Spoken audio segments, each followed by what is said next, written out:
এই দেশের আমার ফোলা ফাইনে মাটি কাটিয়া ভাত খাইতো বেকু দিয়ে মাটি কাটিয়া লাগে সাইডের টেকও খাইতো কথা কইেন না এরপরে দিয়া এরই জানো একটা বদিলা দিত আমার ভূতে বা আপনার ভূতে 10টা রুজি করতো চাল কিনতে হইতে পারে না মেশিন দিয়ে ধান কাটিয়া লাগে তো এই দেশ কি কি ফরুষ আবার লেগে কি কি আউসটা থাকো আমার ফোলা আছে 60টা বসত ঘর আছে 60টা রসিঘর আছে 60টা গরু ঘর আছে ব্যক্তিনের টাকশো দেওয়া লাগবো আমার 22খানি খেস আছে মাইয়া বিয়া দিছি মাইয়ারে বয়া বয়া দিলে মা তোরা যে ফরুষ পড়লি তোরা কি ব্যাপারটা লাভটা কি এনে আব্বা ভুলও যায়েন না এটা আব্বা ভুলও যায়েন না তো আপনারা আমার এই গরিব দেশ চাঁদপুরের মতলব দক্ষিণ উপজেলার নারায়ণপুর ইউনিয়নকে পৌরসভায় রূপান্তরের প্রক্রিয়ায় অনিয়ম আর জনস্বার্থবিরোধী সিদ্ধান্তের বিরুদ্ধে মামলার শিকার হয়েছেন সাবেক ইউনিয়ন পরিষদের চেয়ারম্যান জহিরুল মুস্তফা তালুকদার। অভিযোগ উঠেছে সরকারের অনিয়ম করে এই ইউনিয়নকে পৌরসভায় অন্তর্ভুক্ত করা হয়েছে। এর প্রতিবাদে স্থানীয় জনগণের পক্ষ নিয়ে জহিরুল মুস্তফা তালুকদার হাইকোর্টে মামলা দায়ের করেন এবং জেলও খেটেছেন। নতুন পৌরসভা হওয়ার পর থেকে অতিরিক্ত করের বোঝা চাপানো হয়েছে বলে অভিযোগ উঠেছে। এই জনদুর্ভোগের প্রতিবাদে গত 19 সেপ্টেম্বর একটি আলোচনা সভা হয়েছে, যেখানে জনগণ দাবি করেছে ইউনিয়নকে ফিরিয়ে আনা হোক, না হলে তারা আরও বড় আন্দোলন করবে। আমরা মিথ্যার উপরে আমাদের পরিষদের মিথ্যার উপরে আমরা ভাসমান। 1 নম্বর হলো ওনারা দেখেছি কি পরিষেবার যে শর্তগুলো শর্তের বাহিরে চলে গেছে। আবাদি ভূমি 80% দেখাইছে ওনারা, আর আমাদের আবাদি ভূমি হইলো 80%, 10% শুধু 90%, আর কৃষক দেখাইছে এরা 75% অকৃষক। আর আমরা জরিপে ভোটার লিস্টের জরিপ 14% আমরা পাইছি, 14% ভোটার লিস্টের জরিপে কৃষক, এবার ছাত্র বেকার এটি অন্যত বাদ দিয়ে আছে। তাহলে ডাক্তার শিক্ষক বেসরকারি হাতে সীমিত। এই মিথ্যার উপর এরা যে আমাদের পরিষেবাটা করছে, তাইলে এটার জন্য আমরা মেডিসিন হিসাবে যে কোনো মুহূর্তে ডিস হিসাবে যদি আমরা মোকাবিলা করি সকল জনগণ, এটা অটোমেটিক ক্যান্সেল হয়ে যাবে। আর আমাদের জনগণ সাথে আমরা শক্ত থাকতে হবে। এখানে যারা পেশিস সরকার চলে গেছে, এখন কোন পেশিস এখানে নেতৃত্ব দিবে, আমরা তাদের বিরুদ্ধে প্রতিহত আমরা করব। সবাইকে আমরা প্রতিহত করতে পারবো না। তাহলে আমরা যারা আছি আমাদের প্রত্যেক ওয়ার্ডের মেম্বারদের নেতৃত্বে প্রয়োজন আমরা প্রত্যেক ওয়ার্ডের থেকে 10 জন করে স্ট্রাইকিং পোস্ট হিসাবে রাখবো। আমরা এই কেন কোনো কার্যক্রম চালিয়ে দিব না যতদিন পর্যন্ত আমাদের ইউনিয়ন পরিষদের কার্যক্রম না চলবে, ততদিন পর্যন্ত আমরা এখানে কার্যক্রম করতে দিব না। কিছু মাসখানিক আগে একটা রেস্টুরেন্ট গেছি, পুরসভা না হইতে আমাদের প্রতি শতাংশে 10,000 টাকা করে কাটা নিছে। তখন আমার চাচা জীবন মুক্তার ছিল, তখন আমি বললাম পুরসভা তো এখনো হয় নাই, আমরা কিসের টাকা কাটেন? পুরসভা হয়ে গেছে, আমরা ট্যাক্স কাটতে হবে, না কাটলে আপনার রেস্টুরেন্ট হবে না। তো আমরা আশা রাখি আমাদের যে চেয়ারম্যান সাহেব আজকে পুরসভার বিপক্ষে, আমরা ইনশাল্লাহ এলাকাবাসী নয়, আমাদের 19 নং নারায়ণপুর ইউনিয়নের প্রত্যেকটা ঘরে ঘরে আমাদের এইটা কোনো পুরসভার এলাকা নয়, আমাদের এলাকা হলো গরিব এলাকা, নাই আমাদের কারখানা, নাই একটা কোনো প্রতিষ্ঠান। আমরা কিসের উপর আমরা নির্ভর করব?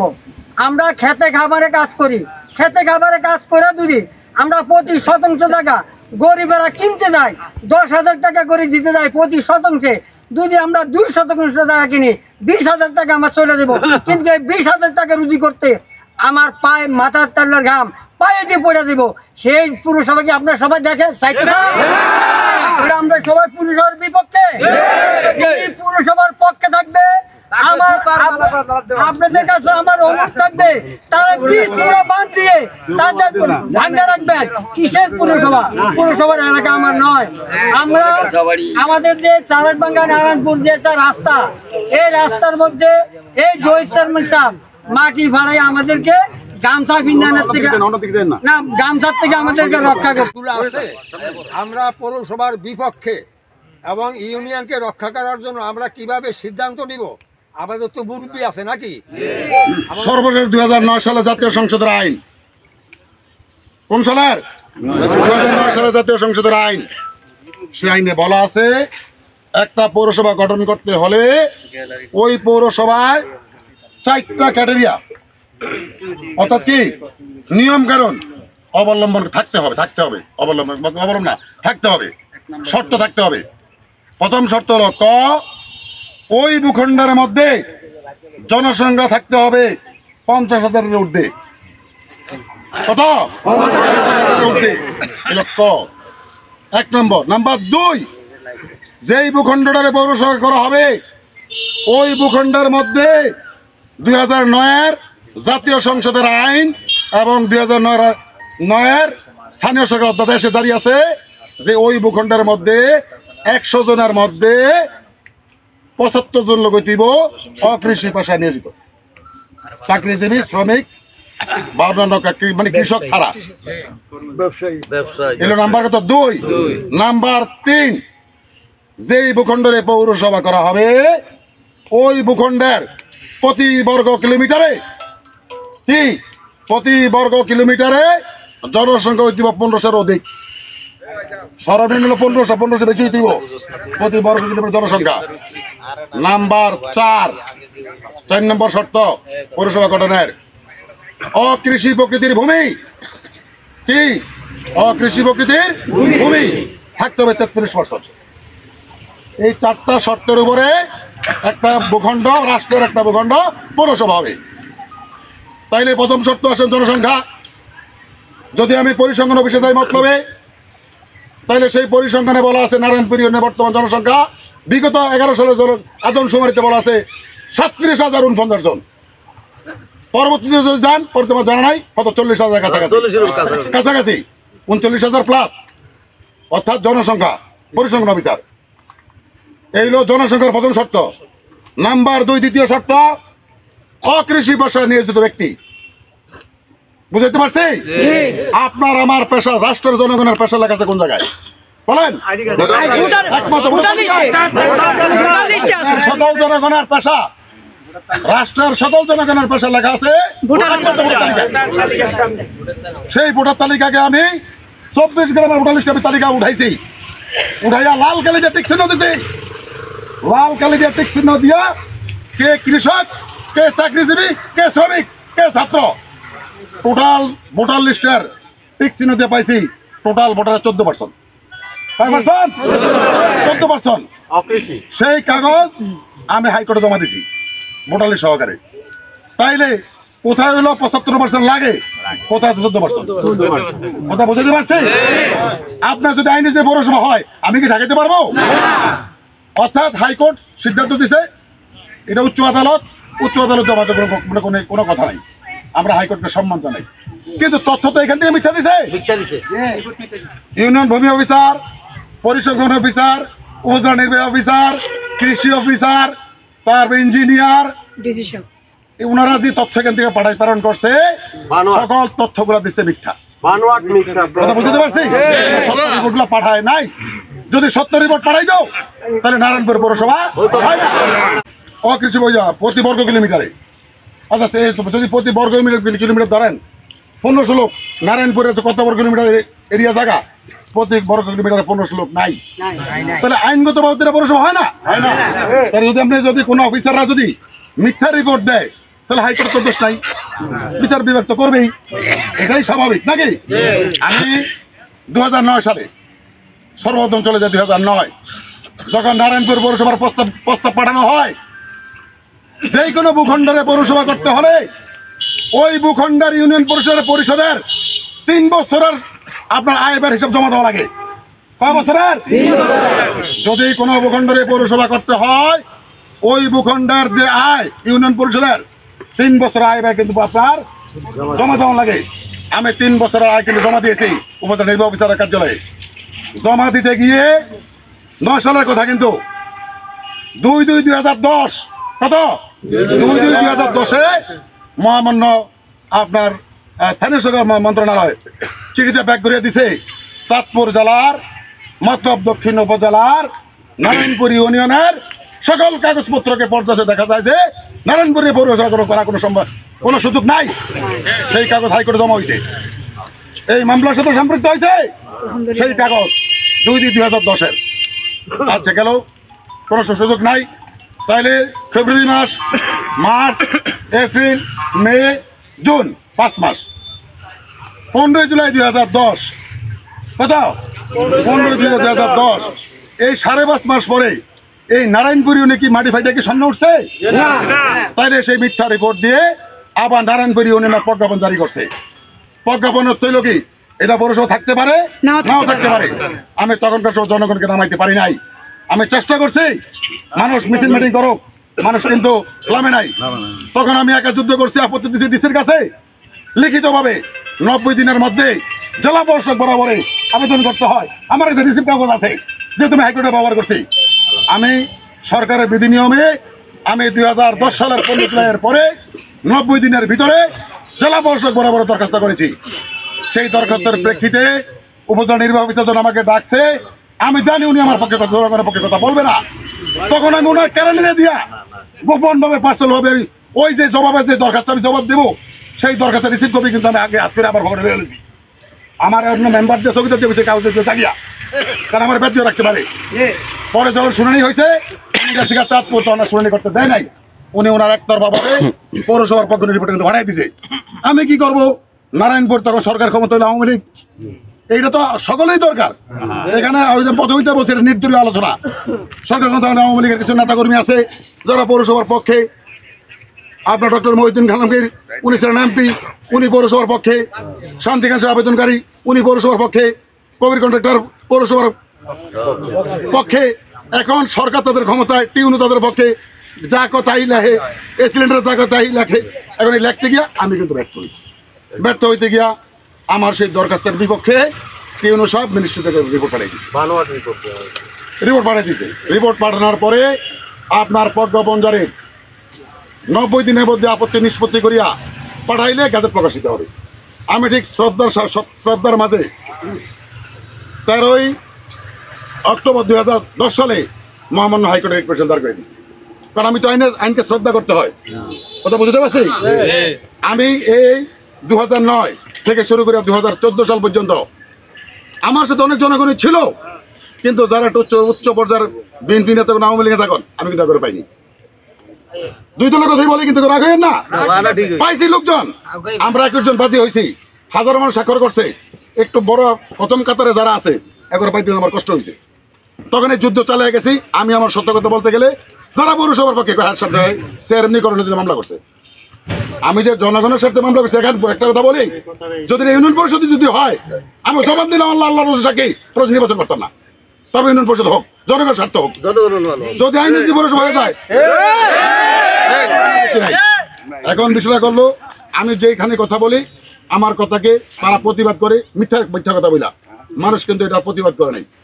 গেল 9 সাল 10 সালকে চলে গেল। 12 সালে কথা সবাই খেয়াল করবেন, 12 সালের 5ই ডিসেম্বর 12 সালের 5ই ডিসেম্বর মহামান্য হাইকোর্টে শুনানি হলো মামলার। হইতে গিয়া সরকার পক্ষের অ্যাডভোকেট দাঁড়াইলো, আমার পক্ষের অ্যাডভোকেট দাঁড়াইছে বিচারপতির সামনে। তখন যখন বলছে আমার বিপরীত অ্যাডভোকেট যখন বলছে যে চেয়ারম্যান সাহেব নির্বাচন চায় না, তখন আমার লাইভ দেন, তখন আমার অ্যাডভোকেট বললো যে না, চেয়ারম্যান সাহেব নির্বাচন করতে কোনো বাধা নাই। তখন বিচারপতি বললো, দুই পক্ষের তো উকিলে তো বিচারপতির সামনে কথা বলছে, তখন বলছে নারায়ণপুর ইউনিয়নে নির্বাচনে আইনগত কোনো বাধা নাই। তবে বিচারপতি সময় পাইতেছে 1 মাস, 1 মান্থ। আমার কাছে স্টে কপি আছে, আমি মিথ্যার দিকে যাবো না ইনশাল্লাহ, আল্লাহ আল্লাহ সাক্ষী। এখন যদি যেহেতু 1 মান্থ লেখা আছে, তাহলে 1 মাসের মধ্যে আপনার কি নির্বাচন তফসিল ঘোষণা করিয়া মার্কা দিয়া নির্বাচন করা কি সম্ভব? এই মিথ্যার ট্যাবলেটটা লইয়া আপনার বিভিন্ন চার দোকানে বিভিন্ন দিন আলোচনা চলছে। সেই স্টে কপি 5ই ডিসেম্বর 2012 মহামান্য হাইকোর্টে 84-33 নম্বর মামলার স্টে কপি আপনারা উঠাতে পারবেন। আমি প্রয়োজনে আমার স্বামী সহযোগিতা করুন উকিলের মাধ্যমে, যদি এক বিন্দু পরিমাণ কথা মিথ্যা হয়। এই বিভিন্ন চার দোকানে যখন বলে চেয়ারম্যান সাহেব নির্বাচন চায় না, তখন আমার পক্ষে যারা ভালো জানে, যারা সৎ পথে আছে, তারা কাউন্টার দিতে পারে। কিন্তু সময় পাইতেছে 1 মাস গেল। 2012 মামলা চলতেছে, মামলা চলমান থাকা অবস্থানে 2013 সালের 30 এপ্রিল নারায়ণপুর পৌরসভার গেজেট প্রকাশ করে। আচ্ছা, মামলা চলাকালীন অবস্থানে একটা পৌরসভা গেজেট করতে পারে?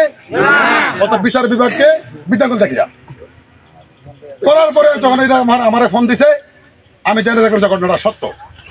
পরবর্তীতে নারায়ণপুর পৌরসভার প্রশাসকের পক্ষ নিয়োগ করে দেয় 27 মে 2013 সালে। ঠিক আছে, 4 জুলাই 2013 ডক্টর মহিউদ্দিন খান আলমগীর সরাসরি নিজে এসে উনি একজন মন্ত্রী ছিলেন, আসতেই পারে, আইসা উনি সরাসরি ফিতা কাটছে। 14 জুলাই 2013 মহামান্য হাইকোর্টে আবার স্টে করে ফেলছি।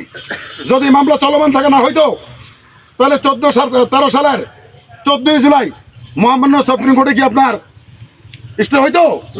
তাইলে কি আছে, হাইকোর্ট কি গেল বিজ্ঞাপন দেখাইছে, দেখানোর পরে সরকার পক্ষীয় পক্ষ 3 জনের পক্ষ হয়েছে। মহামান্য সুপ্রিম কোর্টের আপিল বিভাগে নারায়ণপুর পৌরসভার পক্ষে আপিল করছে। আমি সেদিন মুভ করছি সেই হাইকোর্টে।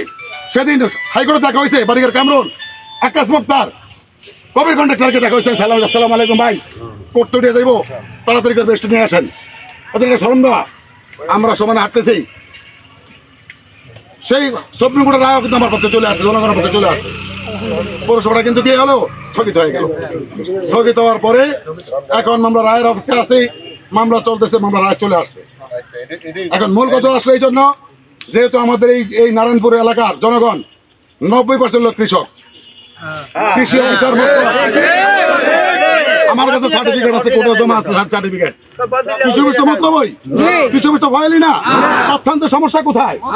আচ্ছা, তাইলে মতলব যে কৃষি অফিস 90% লোক কৃষক, তাইলে একটা গ্রাম অঞ্চল, একদিকে হাজিগঞ্জের সীমানা, দক্ষিণ দিকে পূর্ব দিকে কচুয়ার সীমানা, এটা কিন্তু উপজেলা শহর না। যেটা উপজেলা কেন্দ্রিক পৌরসভা হইতো, তাইলে মন্ডার বুঝতে যাইতো, এখানে জনগণ কিছু পাইব। এই গ্রাম্য অঞ্চলে, পল্লী অঞ্চলে এই নারায়ণপুরের জনগণের উপরে একটা অভিশাপ কারা ঠেলে দিল, কি প্রতিহিংস ঠেলে দিল? আজকে আপনারা বলেন, আমি 13 সালে যখন 10 সাল থেকে আমাকে পুলিশ দ্বারা অত্যাচার, আমার বাড়িঘর রেড, আমাকে ক্রস ফায়ার করার জন্য পর্যন্ত অপপ্রচার করছে না? আমি আমার 4 বছর শিশু সন্তান লইয়া, বুকে লইয়া, আল্লাহ সাক্ষী আমি দেখছি। আমি কি পার্টি এলাকা ছাড়ছি কোনো চেয়ারম্যান হইয়া? আমাকে যখন অ্যারেস্ট করছে, করবো, গুলি করবো, ক্রস করবো, তখন আমি দেখছি না কিছু আমার। আচ্ছা, যাওয়ার পরে আপনার চিন্তা করতেছি কখন আমি আবার হাজিরা দেবো। তখন 5 জানুয়ারি 2014 জাতীয় নির্বাচন হয়েছে। সেই 14 সালে জাতীয় নির্বাচন আমি ছাত্র জেলখানায়, আমি তখন বিএনপির সভাপতি, আমি ছাত্র জেলখানায়। আমি এই দুঃখ কার কাছে বলতে পারবো না, ছাত্র জেলখানায়। আমি এই ইউনিয়নের নির্বাচিত একজন গণতান্ত্রিক প্রক্রিয়ার সভাপতি ছিলাম। আমি সেদিন জেলখানায় কেন? জাতীয় নির্বাচনের দিন 2 তারিখ হাজিরা দিয়েছি, 8 তারিখে আমি জামিন নিয়ে বাড়ি আসছি। যাই হোক, চলছে। এখন মূল কথা আসলে একটা গল্প কথা চলে আসি। যদি আপনার জনগণ মনে করেন যে আইনে এটা পৌরসভা হচ্ছে, হয় না, নিয়মে বিধানে মিথ্যা রিপোর্ট দিছে করেছিল এক জিনিস, যদি মনে করেন যে আপনারা আলোড়নে আন্দোলনে নামবেন, থাকবেন, আমি আপনাদের পাশে থাকবো। আমার সাথে যে কয়েকজন বাদী ছিল, তারা প্রত্যেকে জেল খাটছে। আজকা গাবুয়ার জাহাঙ্গীর ভাই দুনিয়াতে নাই, জেল খাটছে এই মামলায়। ইব্রাহিম তালুকদার জেল খাটছে এই মামলায়। যুগিসা কাউসাব 2 বছর ঢুকছে এই মামলায় আসামি। লোকমানের জেল খাটছে এই মামলায়। মহিউদ্দিন নগর জেল খাটছে এই মামলায়। 70 নম্বরের জেল খাটছে এই মামলায়। আনুকারী ফলানো ছিল এই মামলায়। বদর আলমগীর ফলানো ছিল এই মামলায়। আরুবে ছিল এই মামলায়। আবুল রহমানের ফলানো ছিল এই মামলায়। তাহলে নুরুবাই ফলানো ছিল এই মামলায়। আমরা মামলার বাদী ছিলাম সেদিন। আমাদের কি অপরাধ ছিল? আমাদের তো রাষ্ট্রের নাগরিক হিসাবে আমাদের বিচার চাওয়া, দাবি করতে আমাদের গণতান্ত্রিক অধিকার। সেদিন আমাদের অধিকার আদায় করতে গিয়া, আমাদের অধিকার আদায় করতে আমাদের জেল খাটতে হয়েছে, দেশ ছাড়া হইতে হয়েছে। পরবর্তীতে আইসা চলতেছে 18 সাল পর্যন্ত ভাবছিলাম যে দেশটা একটা রাজনৈতিক অবস্থা স্থিতিশীল হবে। যখন দেখলাম 18 সালে রাজনৈতিক অবস্থা স্থিতিশীল হয় নাই, ভোট কেন্দ্রে তো যাই না ইনশাআল্লাহ, আল্লাহর রহমতে ভোট দিতে। বাড়িতে শুয়ে রয়েছে 18 সাল জাতীয় নির্বাচনে, বাড়িতে শুয়ে রয়েছে, আল্লাহ সাক্ষী। কারে ভোট দেবো? কারণ এদিকে গেল বিপদ, আওয়ামী লীগ গেল দাবি বিএনপি লোক আওয়ামী লীগ, আমি বসি মাঝ গেল জনগণের জন্য কানতে গিয়া আমার মহা বিপদ। তখন আমি ওই বাড়িতে হয়ে রয়েছি। আমার ভাই প্রফেসরের ভাই ভর্তি যাবি, আপনি যান, আমার শরীর ভালো না, আমি অসুস্থ, এই কয়া সময় কাটাইছি। 2022 সালে আইসা 20 সালে রায় হয়েছে, সহিমরিনগর 22 সালে বাড়িছে। ওই বিচারপতি বেঞ্চ আপনার আবার এক জায়গায় হয়েছে। 22 সালে যখন মামলা সহিমরি হয়েছে, আবার 90 দিনের মধ্যে আমি আপিল দাঁড় করে রাখছি। আমার প্রায় 3 লক্ষ টাকা খরচ হয়েছে। এই ঘরে ঢাকা আসা যাওয়া, মামলা ফাইল করা, উকাল উকিলের দেওয়া, সকল বিষয় মেরে পেলে আমার 2.5 লাখ খরচ হয়েছে। আমার প্রশ্নটা হলো, আমি 90 দিনের মধ্যে আমরা আপিল করে দাঁড়া করছি রাখছি এই জন্য, আপনাদের জনগণের সুবিধার জন্য। আসলে আপনারা কি এই পৌরসভার জন্য আন্দোলন করবেন কি? যেহেতু এটা আইনগতভাবে মিথ্যা রিপোর্ট দিয়ে যেটা করছে, মিথ্যা রিপোর্ট দিয়ে যেটা করছে, আপনার জনগণ স্বতঃস্ফূর্তভাবে আন্দোলন করবেন কিনা? আন্দোলন করেন তাইলে আমি শুনানি করবো। 2 বার জেলে ঢুকছে এই মামলায়। আমি জেল খাটছি, আমি জেলে ঢুকছি, আমার শিশু বাচ্চারা বলে গেছে।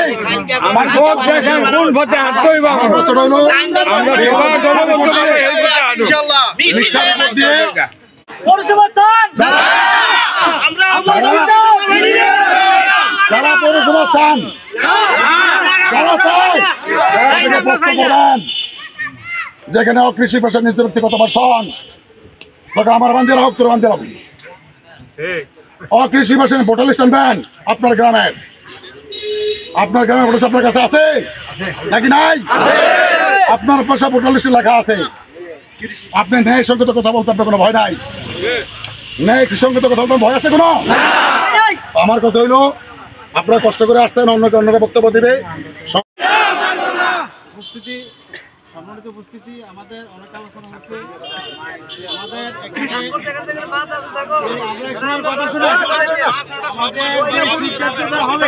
সবাই তাহলে প্রস্তুত থাকি। এখন আমি ইনশাআল্লাহ